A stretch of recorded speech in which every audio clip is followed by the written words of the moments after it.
Praise God. Once again, kumusta na usab kamong tanan, mga igsoon, mga kahigalaan ko din sa Dios. Grasyag bendisyon ta sa atong amahan nga langit nun sa gihapon mga madagayaon kanatong tanan og welcome ning another day of Bible study dinhi sa Tulamanuntang the Sovereign Grace Hour. Kauban nining inyong higala Andres Atob Jr. Mausab ang sa pagkakaroon ang under shepherd dinhi mong iglesia sa Davao, Sovereign Grace Landmark Baptist Church nga mo'y nag-sponsor nining mga iglesia, mo'y nag-sponsor nining maong programa nato. Og sa gihapon atong makauban si Attorney Lemuel nga ato ang katambayayong dinhi sa Bulhaton. Salamat sa iyong mga prayers nga nagagoon ning ato nga trabaho dinis kahanginan. Salamat sa inyong mga pag-ampo o kamusab nga nagatabang niini materially, financially. No, salamat kayo. Gani nagatingwa ta nga literon makaprograma tagbalik sa Cagayan de Oro City.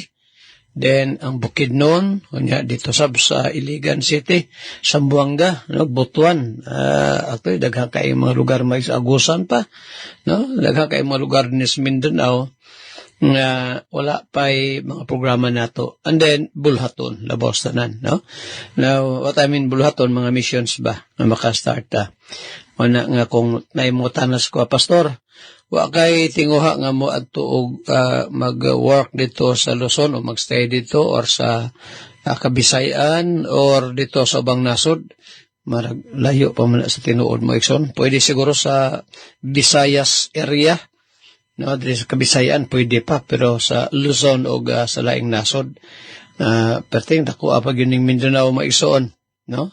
Manang apil na to sa pagampo niya, ang ginuusab magpanalangin pagyod nato, no? Ang mga kaigsoon nato sa church, mga membro dinhi o mga listeners nga nagatabang sa pagampo o sa inyong finances, padala nyo na rin sa to nga Bulhaton, ato manang gina-account, no? Mantay reporting anak kanunay sa gastos na to sa programa sa radyo. Kaya itong tinguha maigsoon, ang gospel ni Christ mapalapnag ngadto sa ubang dapit. Kaya maong ginain una kayo nga importanteng butang ma-preach ang gospel sa atong Ginoo kay mao ni ang paglaom sa tao. Mayang balita sa Dios nga si Kristo Jesus mao ang bugtong manluluwas pinagi siyang kamatayon, paglubong ug pagkabanhaw. Nga ang dugo sa atong Ginoong Kristo mao gitong makahinlo sa laas tao. Balik-balik na kog basa ning Book of Leviticus maisoon. One of the reasons nga dili gyud ipakaon ang dugo lagi na sa Biblia, literal gyud mabasa maisoon. Balik-balikan yung basa ng Leviticus chapter 17. Diba makita ni mo diha maisoon ng maong kamatuoran nga gibawal gyud ang pagkaan ang sa dugo nga gidili ana i-verse ana pastor sa di pa ko mo ato sa ato ang kuan sa ato ang pagpaminos pulong sa Ginoo kauban ni Attorney Lemuel niya verse 10 17 verse 10 ay mo kalimot ani wala versikulo 6 inya pa din ni sa Dios ugo niya kang Moses, and the priest shall sprinkle the blood upon the altar of the Lord at the door of the tabernacle. So kung ihalad alang sa kalapasan kasalanan sa individual nga mga Hudiyo or sa kinatibukan nga Israel, dito sa altar ang pari mo imuhimo niya na ang mananap nga pagapatyon ang dugo igasablig dito sa altar. Pero og magihaw lang kay doon ay mga kasal o sa panang mga celebrations din ang dugo iyabo nga to sa yuta nga daw gayabulag og tubig. Mapunay ingon dito sa Deuteronomio kapitulo na pastor bidawi ato daw tanawon kapitulo 12 unya bersikulo 16. Only ye shall not eat. Ingon din also ye shall not, only ye shall not eat the blood. Ye shall pour it upon the earth as water. Dili kanilang ipasa Ginoo din pinagi ni Moses nga dili nyo pagkakanon ng dugo. Iyabo ninyo kini sa yuta nga daw ga iyabo kamog tubig. Manang rin sa Leviticus chapter 17 ni ay sugo din sa Ginoo. Verse 10, and whatsoever man there be of the house of Israel, or of the strangers that sojourn among you, that it is any manner of blood, kinsa daw sa katawhan sa Israel, or mga lumalangyaw nga makaabot din ha silang nasod, nga magakaon sa bisan unsang matang sa dugo. Bisan unsang matang sa dugo. Yun din I will even, God said, I will even set my face against the soul, that it is blood. Ang akong dagway batok, ang akong naong batok, matod pa sa Diyos, batok niya ng taong gakaos dugo, against that soul that it is blood, and will cut him off from among his people. Patyon siya. Ipapatay. Gabihan, no? Verse 12, therefore I said unto the children of Israel, no soul of you shall eat blood, neither shall any stranger that sojourners among you eat blood. Balik-balik yun na magsuon.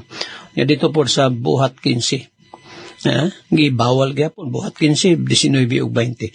Kini ako aning gidalikyat og sulti sa atong programa magson kay mamugani ang gina-studyhan ako ang Book of Leviticus, no? Ang dili nining mga pagkaon gidili sa Dios daang tugon, as well as ni sa bagong tugon. Sa bagong tugon noon, ang mga gidili nga mga mananap sa daang tugon, paabot sa bagong tugon wala na gidili. Pero ang dugo nga gidili sa daang tugon mao gyapon sa bagong tugon gidili gyapon. Na ako'y usa ka kailangan nagsuwat gyud siya basahon nga ipakaon ng dugo ko dako kay siya tulubago sa Ginoo ani ba. Dako gyud kayo. Anyway, mag-ison, taas niya ito. Huwag pa ko nagwali dali ako lang si Atty. Lemuel ang mag-discuss karon taod mag-ison. Ako lang ng mga pahibalo. Happy birthday sa amo nga sister, nagsuon na mo, no? Sa kang ninit Atops 1, Dinis Panabo. Happy birthday nita. Ta pagatuigan hatagkan mo sa Ginoo o atoy ipres pag-ampog gyud kaunay. Nga imong pamilya Dinis Panabo, labi na mga apo, makasin natin sila ho salvation, no? Sige, mag-pray ta. Salamat Lord again sa imong kaayo kamatinumanon. Among pagampo nga karong adlaw, imo kami og Ginoong halungan, bantayan, panalanginan, matagos ang kapaminaw ning mga programa. O ga salvation Lord sa among mga unsaved loved ones. Bisan pagani kang ninit, sister na mo nga birthday karong adlaw, palangat sa daghan pang mga katuigan. Bless Ginoo ang mga kaigsoon sa church, mga missions o kaubanan ng mga churches, mga programa na po sa different radio stations. Salamat Ginoo nga nagapadayon ang work bisan pa sa Pampanga.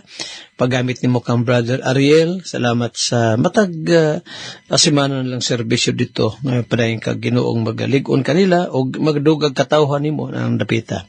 Dahil mo gamiton si Brother Ariel, Brother Kenneth, Brother Roy, o gang tinguhasab namo ang mga kapot-up ug buluhaton dinhi sa Bohol o sa ubang pang mga lugar. I-bless Ginoo kini. O Father, amo ning prayer, help us nga masabtan namo imong trust sa pagtuon namo sa imong pulong kauban ni Atty. Lemuel. I-bless ab Lord sila ni Noy Primo ng Los din sa Glan o ang iglesia sa Dres sa Jinsan. Father, salamat again sa imong kamayo. Dalaygon ka sa walay katapusan. Sa ngalan ni Jesucristo, amahan namong giampo ang tanan. Amen. Amen. Minasatamay sa unin sa kaawit, then after this, patalinghugan ta ang pulong sa Ginoo with our lecturer and speaker, Atty. Lemuel B. Atop. Sige mga igsoon, mag-adto kita sa ato ang pagtuon sa pulong sa Ginoo. Ato ang abrihan, ato ang mga Bibles, dira sa ato mga Biblia, dira sa Proverbs chapter 18, ug naanata karon sa verse 4. Ingon diri, ang mga pulong sa baba sa usa ka tawo maingon sa halalom nga mga tubig. Ang tubod sa atabay sa kaalam maingon sa usa ka sapa nga nagaagay. Sa English version, Proverbs chapter 18 verse 4, the words of a man's mouth are as deep waters, and the wellspring of wisdom as a flowing brook.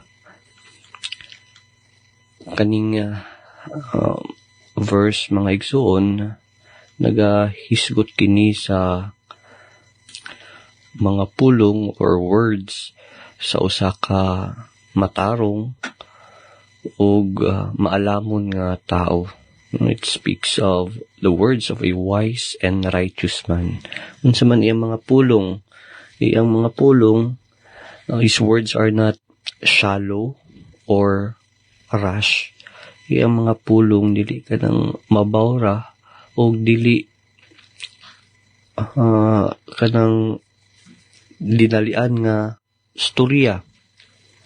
Instead, just like deep waters nga diba, kung ang lalom nga tubig kalma lang ug daghang mga substance, mga isda, mga mananap, susama pud kini sa usa ka pulo sa mga pulong sa wise ug righteous nga tao nga very deep iyang ginagamit ng mga words that you don't grasp them right away o gina-require nga na ay pagpamalandong sa iyang mga pulong.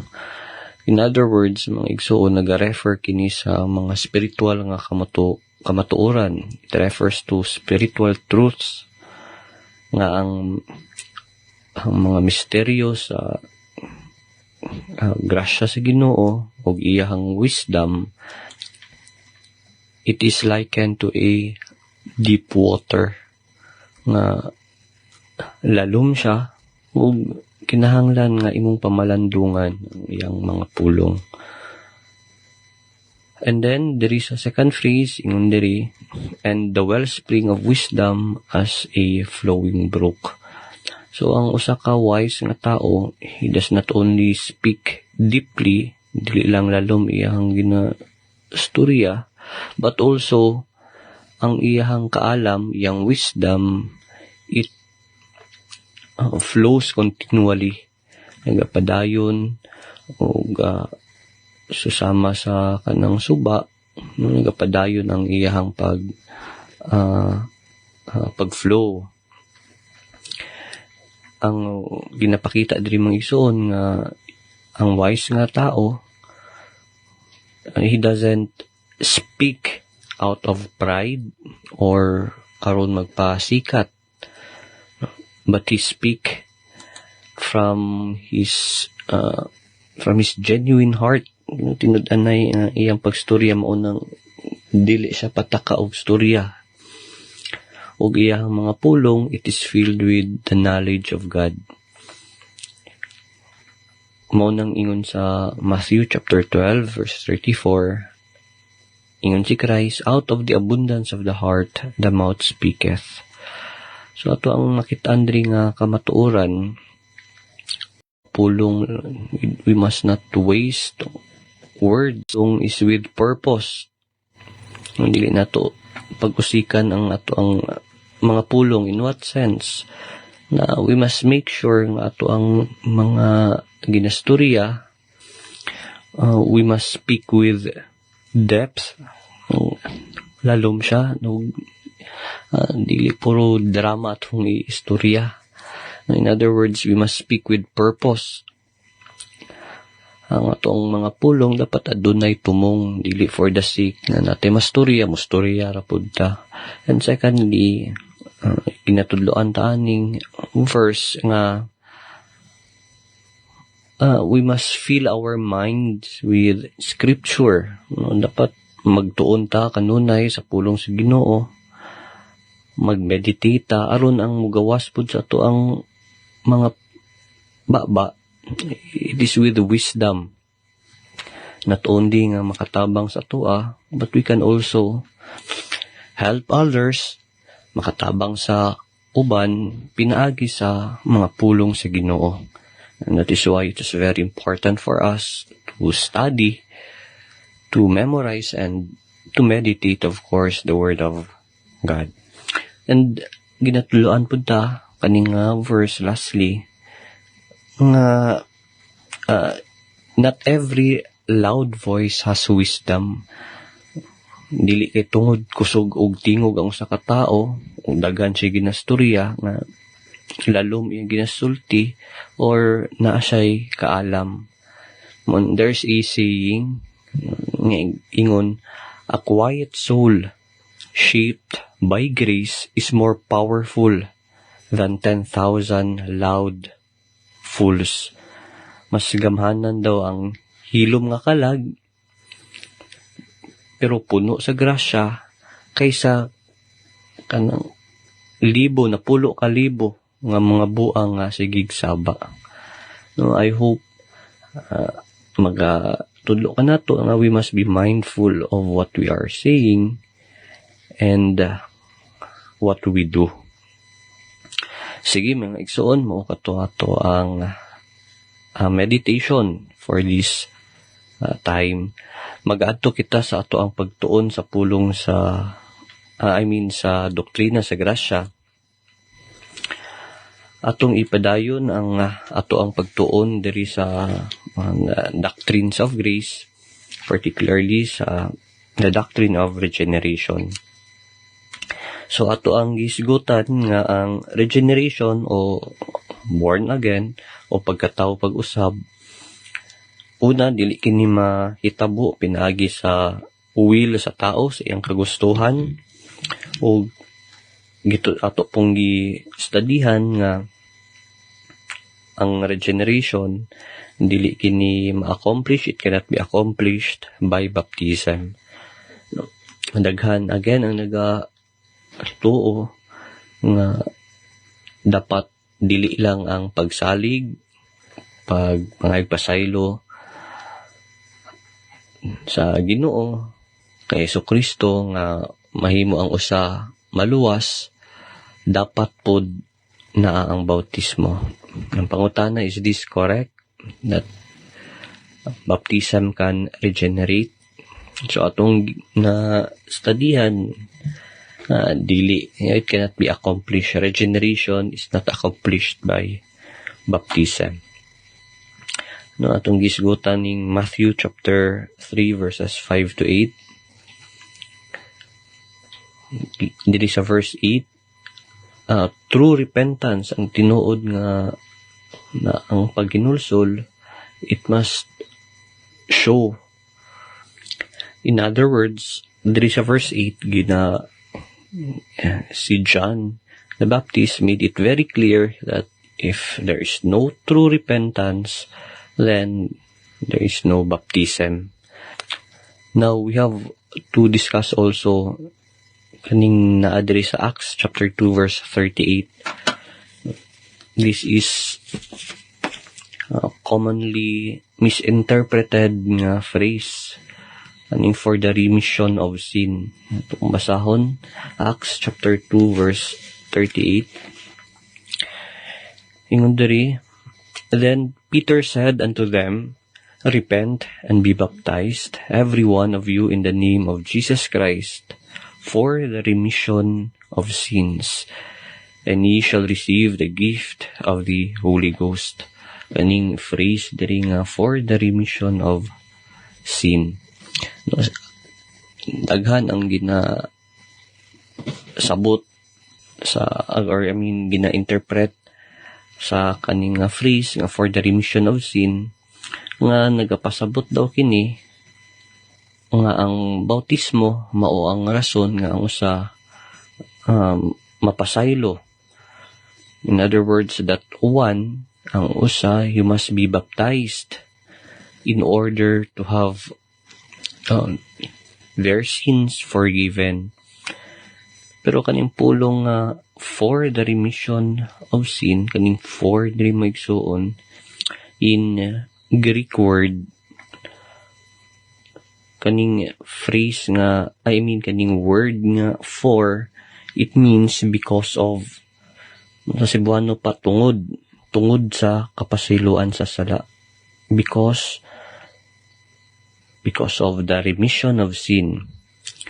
Dili kini nagpasabot kaning word nga for aron, no, in order or so that, no, it does not mean that way.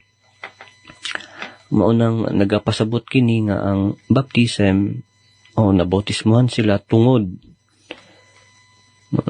of sins.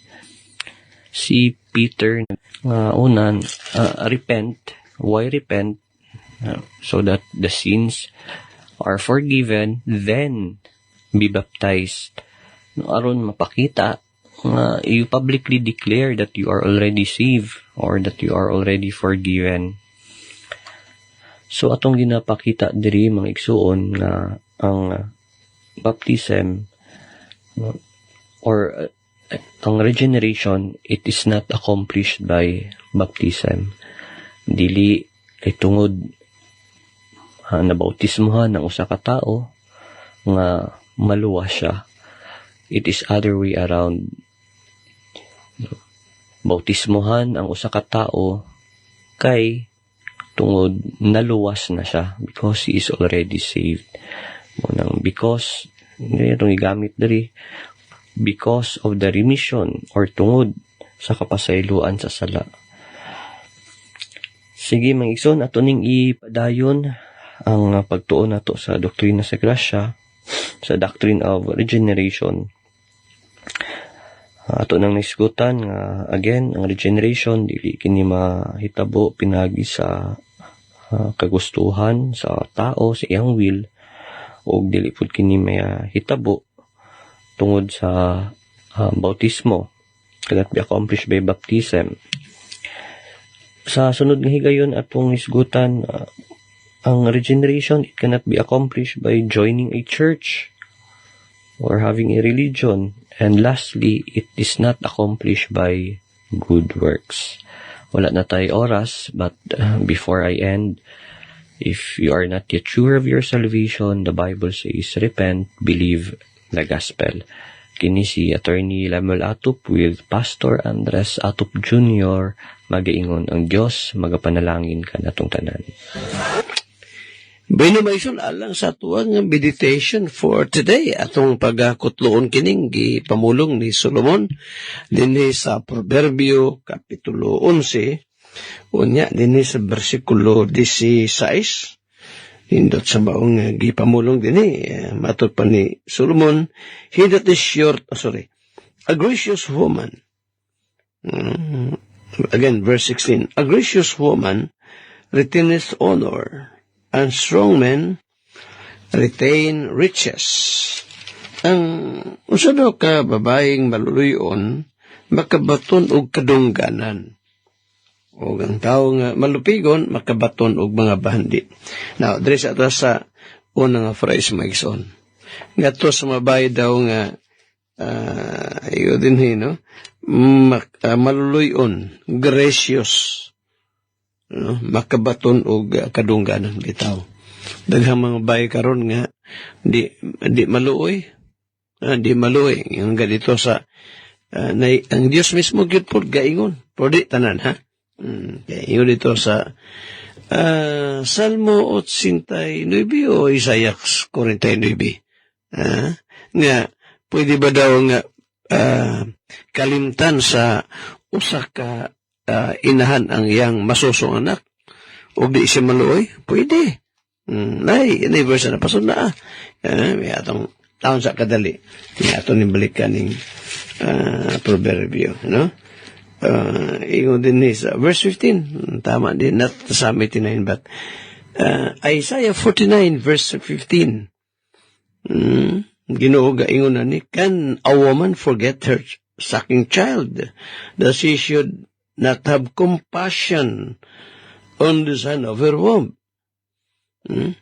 Mahibo ba sa usa ka inahan daw nga iyahang biyaan, kalimtan niya ang iyang nagsusong anak ug di siya makabaton og kaluoy, diya siyang anak gikas iyang taguangkan? Oo, matupas Ginoo, they may forget.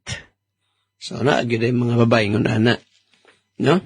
Labi tay mga bahay gani nga iyang ipamaligya ni bata. By the way, kita mo niya tong kani mulhis ko kadali, ha?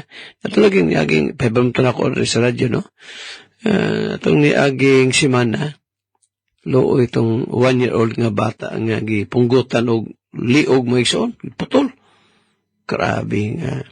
Ang naghimo ato, kuan gyud, most probably, kuan to, addict to ba? Kaya di man makahimo yung tao ng normal nga tao, pati yung taong hilak sa mga tagtungod. Ang putol nga ulo sa bata, gisumpay tao balik sa kuan, giduol ba? Sa nalayo nga lawas. Now, anong naabot mo dali, Pastor? Nahimulman po na ako ning kinilaging sa tong panahon maigsunong awa ang gugma bitaw. O resulta na, kining mga naghihimong mga adik lagi. Manang kamo ha, labi na sa mga kabayanan karon, amping-amping mo yung paglakaw ha. Di maginusara panahon sa basta gabi na. Ngit-ngit nga lugar, ayaw yun kung mahimo. Pag dual time sa pag-amping yun. O di lang kay mga kabayanan, makalakin usap. So, dali sa itong gibasa mo isang Proverbio 11, versikulo 16, no? Ngang babaeng maluyon, makabaton sa pagtahod. Siyempre, tahoron yun siya, no? Tahoron, makabaton siya katungganan. Then, sa second phrase, yung tini, and strong men retain riches. Maragdi ko mo yun, pagkahubara si Buano nga ang tao daw malupigon, makabatos mga bandi. Di siguro malupigon, mga taong abtik, mga tao ba nga risgado ba? Kaysa alain nga hubad, yung nana man ang pasabutan na niya, Ingo din apan ang Proverbio 11, versikulo 16, no? Dili makasapi ang tapulan, apan madato ang makugihon na. Tama ni. But strong men, ang strong niya, ang ipasabot na ng mga taong listo, dili luyahon. Siyempre, kung luya-luya ka, niya nakas negosyo, kagyudan na masapi. Yeah? Pero dili magkuhan ha, sa mga businessmen nga naminaw ron, ayaw yun sa gulig mga binuang. Sa bisang unsang butang, bisang kay dili negosyo, pag-eskwela, pagpangarbaho, tanang butang maigsoon, dapat honest yun. Kay labi na rin sa ministry, gusto ko na ko i-remind na po ni sa atong mga kabanang mga magbuhata, mga pastors, nga namin na ron. Di pwede ba nga ang ministry sa gulag mga, bisa ginagmayang binuang? Dili pwede yun. Ako nabantayan mo ison. Dining hapit na ko mag-40 ka tuig sa buluhaton.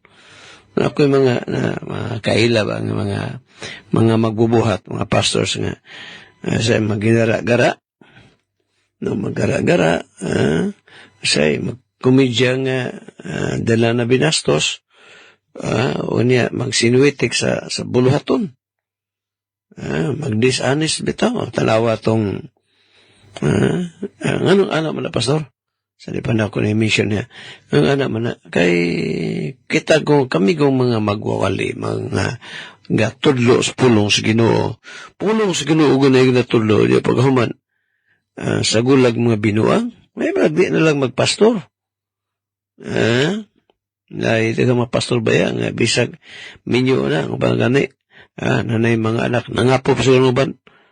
Chicks adarit lang gahapon. Nali nga na pastor, naman kay, nanay nga na, Niya, ban, kung dili man diya sa makuas mga binuang, anak klase nga binuang, dito sa kwarta. Tanawa itong mga nangaging katuigan lagi, Daghang nagbiktima sa scam, gumikan kay ang nag-una-una, mga pastor.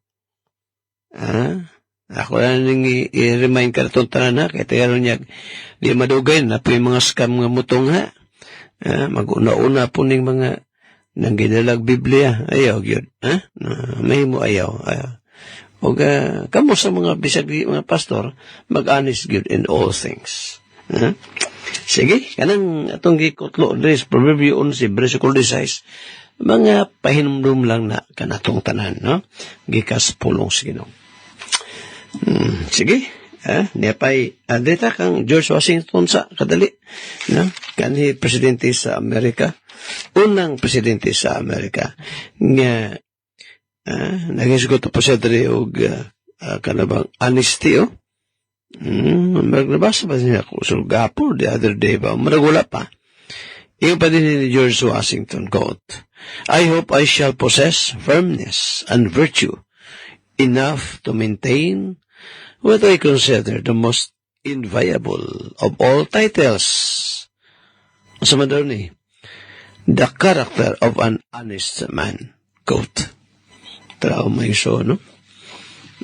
Bago natin naisgutin ng kang Solomon, nga kalabang ligdong, babayang ligdong, makabaton yung pagtahod. Maog sa gahapon gala, kung sa tanan daw mga angayng tinguaon sa tao, yung pa ni George Washington, siya daw, makabaton sa usa ka karakter, sa usa ka taong matinud-anon, no, an honest man. Di ba na nasa ato ang sa dito patas gatungha pata gani sa elementary nakabutan na sa atubangan sa ato ang rather kanagyong sa in France classroom, no, honesty is the best sa dato is the best policy. Kaya kung honest kuno sa katao higala saligan mo gud siya. Napela ingon ni George Washington, akong usbon, sultin ako ni gahapon the other day, he said, make sure you are doing what God wants you to do, then do it with all your strength. Emphasize na ako ni, nga kinanggiingon ni George Washington nga, siguruha daw nga nahibalo ka unsay ipabuhat kanimo sa Ginoo. Kaya baluta, kaya na mag-imabuta nga dili, makita mo yung gisugo. Sama ni atong pagtukod sa arka, pagbuhat sa arka ni Noah. Noah matoy gisugo ato. Kung wala tayo labot, di na ito nabuhaton kay katawaan ta sa mga tao. So, tawag gahimo. Napit tayo, din to napita, ha? Pakita to sa YouTube. Naghimo siya arka mo iso, pati tako agi po hinoon. Hinoon, matong na napahimos na matong niya kay maramatong nahimo hinoon tong ginabisitahan bitaw sa mga tao niya. Bayad na po. Tanaw siyang hinimong arka. Pero, hindi man siya si Noah. Ngong gahimong po siya kiyato. Ganyan atong gibasa ba? Ganyan giingon ni George Washington. Siguro nga nahipalo ka kung unsay ipabuhat ka nimo sa Ginoo. O buhata kini sa tibuok mong kusog. Do it with all your strength. Ako lang nang gi-remind sa mata ko sa maikson sa katinud ka matuod dining mao nga statement, no? Kita kung unsay giingon sa pulong sa Ginoo ato ginang himuon. Panay kamutan na to sa pagbuhat. Sa mapalitan ni ay nag-text na ako maigsoon. Wa ako balog taga-diin sila text pastor. Ang iyang text mo ni nag-text siya, sa mo to, nila, lang ha, nila, ingon niya, ingon niya, pastor, klaro, paghiusa mo, pastor, paghiusa lagi mo mga baptist para mutuo ko nimo, paghiusa, waman mag-baptist churches, o balik ba yun ni, or 309. Ang history sa Sovereign Grace Landmark Baptist Churches, balik na, even before the Protestant Reformation, sa wala pa mo rebelde, mo hawa si Martin Luther sa Katoliko, na ang mga Baptist. Gatikaw-tikaw na. Ang mga Baptist sa wala pa ang Protestant Reformation. O sa history, gani, ang unang migula gikas Baptist churches, dito sa Italy, walay laing katong mga nang nudlog sayop. Nanay mga Baptist pastor sa bisan pa sa sikan, oy. Mo ba pastor? Ni ay, asam na kong libro. Ni ako yung saka, nira. Pasaka libro kini, no? Nga diin, nara history, isgot sa tagkadali o kasaysayan. Kini bang mahitungod sa gipamulong sa usa ka dili ni siya Baptist. Unsa na si pastor? Usa ni siya ka cardinal sa Romano Katoliko. Isa yan, pastor. Si Cardinal Stanislaw Hosius. Usa ka paring Katoliko, unya nahimo ni siyang President of the Council of Trent. Niya tong 1554 AD, or Year of the Lord, na sa gipamulong. Matod pa niya, quote, si Hosius gayon na niya, ako lang ng gihubad Cebuano, ingon pa niya din, quote, kung ang mga Baptist wala palutosa o pamatya sa miaging 1,200 kakatuigan, labaw paunta sila kadaghan kaysa mga tigreforma. Quote. Kung ang Baptist daw, yun pa ni, i-research niyo na magsoon. Ikaw, texter, kapaminaw na itong programa, no? Maragkuhan ni siya siguro, kung ako masayop, defender ni sa Catholicism, no? I-research sa God, Cardinal Stanislaw Hosius, nahimo ni siyang President of the Council of Trent sa atong mga 16th century. Sa 1554, mo gito yung gingon siyang libro niyang Hosius, Letters Apud Opera, pages 112 and 113. Puto yung gingon. Kung ang mga Baptist daw, wala pa daw luto sa pamatya, siya sa miaging 1,200 kakatuigan. So kung mo ng kwintahon, kaya nasulti niya sa iyang libro, sa tuig 1554, i-minus sa miagi daw 1,200 kakatuigan. So kung 1554 minus 1,200 years, o di around 2nd century, 3rd century, nana dito ang mga Baptist. Nana dito, dili kay ang Baptist baya kay ang founder na si John Smith baya sa 16th century. Ang gitukod ni John Smith niya itong 1609 to 1611 mao ang General Baptist. Mao ang history, texter.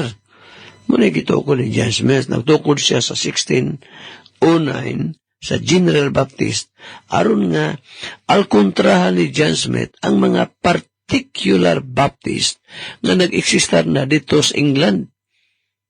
Hindi man makadawat lagi si kanabang John Smith sa doktrina sa mga particular Baptist nga si Kristo miyanis kalibutan aron nga mamatay alang lang sa iyang mga pinili. Hindi mo tumutuos John Smith sa election kaya gusto niya nga ang kamatayon ni Kristo para sa tanang tao. So gatudlo siya general atonement na doktrina al kontra sa mga na nag-unang Baptist churches. Dito sa Germany, sa wala pa ang Reformation, wala pa si Martin Luther miyawas Katoliko. Na dito ang mga Anabaptist. Dito sa Europe, ang mga Waldensians. Mga history higala. Dito sa England, na dito'y mga particular Baptist nga gani naghimo sila Confession of Faith. Wala sa kung atubangan kining Confession of Faith sa mga particular Baptist kanito. Mao nakita po mga Baptist nga naminaw ron ang kanang inyong doktrina nga general atonement nga si Kristo namatay alang sa tanang tao. Dili man amoy doktrina sa original nga mga Baptist. Wala magdoktrina kay si Kristo mismo. Siya verse na pastor. Mismo si Kristo nagsulti.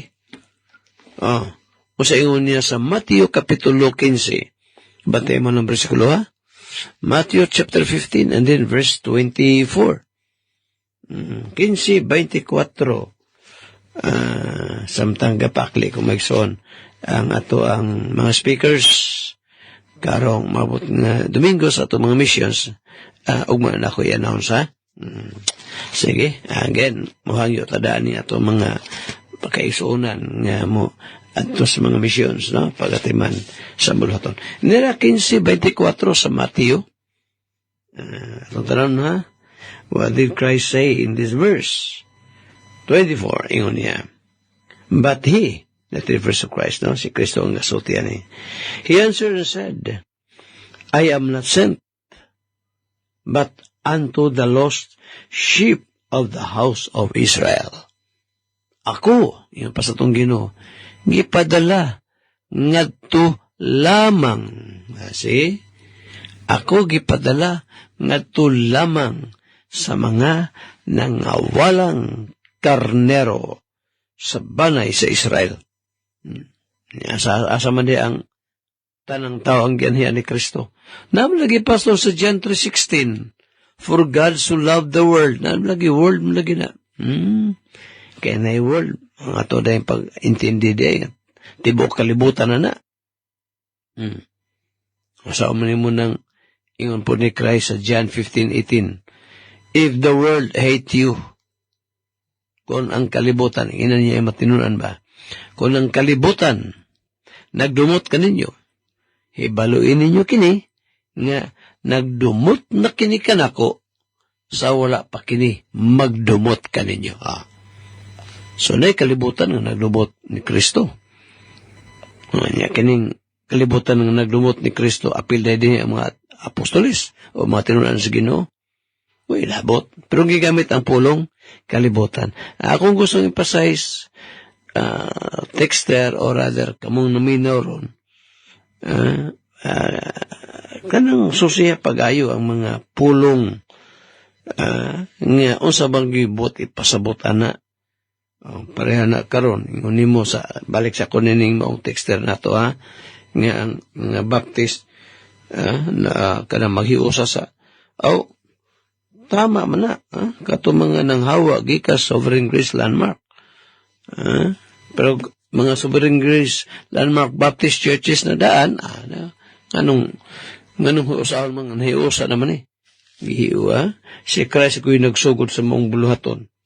Di ka lang i-reforma. Wala reformation dapat timuod sa mga kasimbahan sa itong Ginoo. Maikson, dahil patag-isgutan, prato na ipanainuwa ng oras. Kung ikaw higalang naminaw ron, minaw ka niya itong programa, panuwa sa ating kaluwasan, 2025 na. 2025 na. Daghan na ganing mga namatay. Mga Koreans gani, nitong niaging adlaw, nga hapit 200 ang mga 179, no? Ang nangamatay. Ikaw, naminaw ron. Ayaw kalimot. Atong kinabuhi bubura. Kung wapak sa tiklawasan, awagon ko ikaw nga maghilusot kasi mo masala. Saligan mo si Kristo, kay siya lamang buktong makahatag ka nimo sa kaluwasan. Trust Him as your Lord and Savior. Hantulog ma, sa samang takna o sa samang istasyon inyong higalas kahanginan. Andres Atop Jr. Manamilit, magayon ng Diyos, magapadrangin, kinatong tanan. Daghang salamat. Salamat sa Ginoo, mga kaigsunan, sa makausapa na pamalandungan na sab nato ang mga pulong sa Dios pinaagi sa iyang alagad nga si Pastor Atop sa second portion. O sa second portion nagahisgot usab si Brother Attorney Limuel Atop may tungod nining gitawag og Doctrine of Regeneration. Salamat sa Ginoo sa mga kamaturan. Lastly, sa gisgutan ni Pastor, niyan lang gitawag og particular redemption or piho ng mga pagluwas sa Diyos sa iyang mga katawhan. Tama gyud kaayo. Ug di man gyud pwede nga masayop ang Biblia, mga kaigsunan. Tungod kay ang Biblia naundan man kana sa panghuna-huna sa Ginoo. Ug sa tanan niya mga pamaagi. Nood gyud. Kay kung ang tanang tao maluwas pa, mga kaigsuunan, kay kung ang tanang tao gipakamatyan pa ni Ginoong Kristo, kung alang pa sa tanang tao ang kamatayon ni Ginoong Kristo, mga kaigsuunan, anong doon na may matawag na tong maimpyerno? Mao ganing na impyerno tungod kay way apil sa kaluwasan, mga kaigsuunan. So tama gyud kay ning gitawag na to doktrina sa particular redemption or particular nga pagluwas sa Dios sa iyang mga katawhan. Mao man mission sa atong Ginoong Kristo. Ano ni anhi siya nining kalibutan na.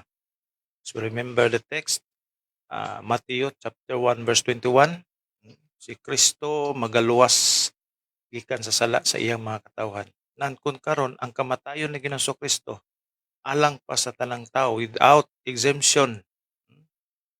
Each one of us, tanan pa, then enough ang dugo ni Kristo nga makaluwas. Kaya ang kaluwasan sa Ginoo dili man hatag niya bawi, hatag bawi. No. Wa tay mabasa na mga kaigsunan nga hatag bawi ang kaluwasan. Mga kaigsunan, ang mangupot pag-ayos sa pagtuo katong iyang mga katawhan.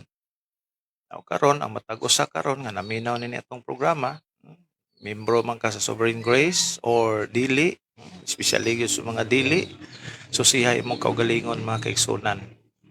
Kay giagni man das Ginos pag hinulsol pod. Kay lisod kaayo ang tao kung dili makahinulsol sa iyang sala.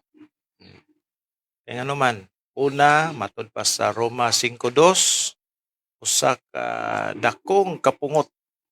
5:2 ba na mga kaigsunan ato ra kong tan-awon. Akong daklitan kadali mga kaigsunan. 5:2 pinagi kaniya mo dili. 2:5. 2:5. Chapter 2 verse 5. Narao. Oh? Apan tungod sa imong kagahi ug pagkadili mahinulsolon sa kasing-kasing, nagatigom ikaw og kapungot sa nga gitagana alang sa imong kaugalingon, alang unya sa adlaw sa kapungot sa diha nga iga padayag na ang matarong nga hukom sa Dios. Sige, ayaw daw mong hinulsol. Diba? Kining Roma, Kapitulo 2, versikulo 5, 200% mahidapat yun ni sa taong di mahinulsolon. Ano makaingon ta na? Tungod kay magiingon sa Biblia. Sama usab sa kaluwasan mga kaigsunan. Kadto mga taong wala nakahinulsol, ang nangamatay, nagbuhat og sala. Nganong nagbuhat og sala? Tungod kay wala sila nagpailalom sa pagtulunan sa Ginoo. Walay pulong sa Ginoo nga dominar sa ilang kinabuhi. Mo na diha mga kaigsunan. Okay? Salamat. So, di na to tason kay napatay mga gimbaton og lakaw. Trabaho ni adlaw. Okay, salamat sa Ginoo sa maong mga kamaturan. Okay, ako i-shout out ning upat nga naminaw karon. Nakadaginot gyud tag upat. Salamat sa Ginoo.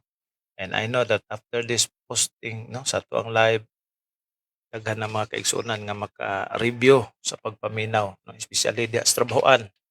Mostly na yung sila nako nga, Brad, dako kay tabang ang Facebook. Dahil sa tong Sovereign Grace Hour program. Kaya naman, Brad, usay di ko paminaw actual nga oras, pero dito sa trabahoan, dito na ko makapaminaw. Gina-review nila. Okay, nindot mag-reviewon. Even I, myself, mga kaigsunan, nagakuan ko, Bluetooth ginako si speaker para madungog yun ako ang tanan. Okay, mga kaigsunan, salamat ha sa mga kaigsunan nga mitambong nining taknaas pagpaminaw sa tong programa. Do late pero dili man kaayo tanto late. Unlike hapon lang ito nakapost. Okay, ako i-shout out ang mga kaigsunan nakabisita din sa to ang live karon si Ma'am Flor Pueblas. Ma'am Flor, good morning mo diha. Kita mi dito sa Dikahom sa ning Ma'am Flor. Ma'am Flor, bata-bata pa din si Ma'am Flor. Mama ni Rachel Pueblas sa Barricos, ugangan ni Brother Lyndon. Dinita kay Pastor Ray Jaris sa Lupon. O niyang under shepherd dia sa iyang iglesia sa Sovereign Grace Landmark Baptist Church. Dini kay Brother Roldan Kayuna. O kay mismo, Sister Rachel Pueblas sa Barricos, nagatanaw sab. Morning sister, timbaya ko dia sa imuhang banaw sab. Anay mo sab nga katambayayong ni pastor sa biyahe. May na lang, dako kay tabang sa ministry po si Brother Lindon. Associate pastor pa, missionary, driver, bitaw mga kaigsunan. We do all these things for the glory of God. Ana ra gyud itong mga tumog tinguha. Kay para asa pa man pod ang atong mga gimbaton ning kalibutan na kita mga katawhan sa Ginoo wala na tay laing handom pa kundili ang pagdaig, paghimaya sa tong buhi nga Dios samtang kita niya panining atong hinullamang kinabuhi kusog. Okay mga kaigsunan, salamat usab diha sa mga kaigsuonan sa duol ug sa lagyong dapit nga naga-share nining ato ang programa. Matag karon ug unya sa ato ang pag-post. Og salamat usab sa mga naga-bisita sa ato ang YouTube channel, Brad John Rubin. Posted sad ni didto mga kaigsunan nato ang programa. Salamat kay sa Ginoo. Salamat usab ninyo ha nga nakahimo sab kamo sa pagpaambit ngadto sa inyong isig ka account sa inyong Facebook pinagis pag-share ni atong programa.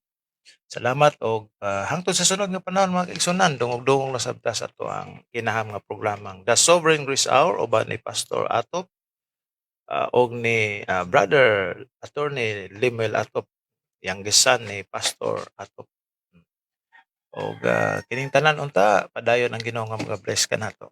To God be the glory ug maayong buntag once again kanato. And by the way, di ta malimot ha sa pagpanugyan sa atong kinabuhi nining adlaw di sa gamanan kamo sa atong buhi nga Dios. Mga pagpanugyan sa atong mga lakaw plano. Untay bless niya ug mahimong magmausuhagon ang tanan. Og sa sunod panahon mga kaigsunan dungog-dungog ta sa atong programa. To God be the glory. Maayong buntag.